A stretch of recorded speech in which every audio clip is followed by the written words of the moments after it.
अगर आपको हमारे चैनल का कार्टून वीडियो अच्छा लगे तो माँ परमेश्वरी स्टोरी टीवी को सब्सक्राइब करें और बेल आइकन को दबाएं ताकि हमारे वीडियो की आने वाली नोटिफिकेशन आपको सबसे पहले मिले। बहुत समय पहले की बात है। रामनगर में एक वेश्या रहती थी। उसका नाम मोहिनी था। जैसे उसका नाम था वैसे ही उसका चेहरा भी था। मोहिनी अत्यंत सुंदर थी। जो एक बार उसे देख ले वह उस पर मोहित हो जाता था। एक बार की बात है, गौतम ऋषि अपने शिष्यों के साथ घूमते हुए रामनगर पहुँचे। उस समय गौतम ऋषि बहुत प्रसिद्ध थे। उसकी ख्याति दूर दूर तक फैली थी। गौतम ऋषि के आने की बात पूरे नगर में आग की तरह फैल गई। सभी लोग अपने कामकाज को छोड़कर गौतम ऋषि से मिलने पहुँचे। लोग गौतम ऋषि के उपदेश सुनकर खुद को बहुत भाग्यशाली समझते थे। गौतम ऋषि का चरित्र ही ऐसा प्रभावशाली था कि उनसे प्रभावित हुए बिना कोई नहीं रह सकता था।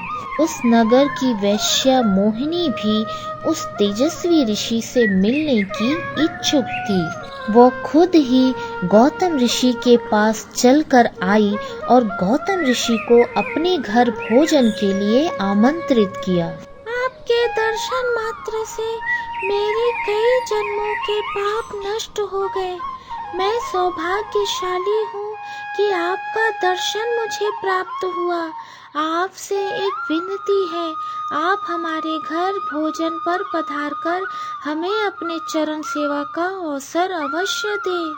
उन्होंने इतनी सरल और प्रेम भाव से गौतम ऋषि से विनती की कि गौतम ऋषि मना नहीं कर सके। जब ये बात उनके शिष्यों को पता चली कि गौतम ऋषि ने एक वेश्या का आमंत्रण स्वीकार कर लिया है, तो सब ने इसका विरोध किया। महाराज, आप एक महात्मा हैं। आप उस चरित्रहीन वेश्या का आमंत्रण कैसे स्वीकार कर सकते हैं? गौतम ऋषि ने बड़ी सरलता से अपने शिष्यों से कहा, मैंने तो उसकी प्रेम भाव देखी। उसने जिस भावना से मुझे बुलाया वह बिल्कुल पवित्र और निश्चल था। वह आज मुझसे मिलने एक वेश्या बनकर के नहीं बल्कि भक्ति भाव से आई थी। फिर भला मैं उसका आमंत्रण स्वीकार कैसे न करता। उधर वेश्या पहले से ही भोजन की सारी व्यवस्था करके गौतम ऋषि के आने की राह देख रही थी। वेश्या के मन में विचार आ रहा था, कहीं गौतम ऋषि अपनी बात से मुकर न जाए।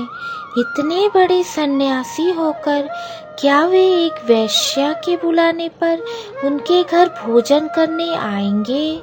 मोहिनी ऐसा सोच ही रही थी। वैसे ही गौतम ऋषि आते हुए दिखे। गौतम ऋषि को आते हुए देख उसकी खुशी का ठिकाना ना रहा। वह दौड़कर दरवाजे पर गई और उनका स्वागत किया। उसने खुद ही अपने हाथों से भोजन परोसकर ऋषि की आवाभगत की।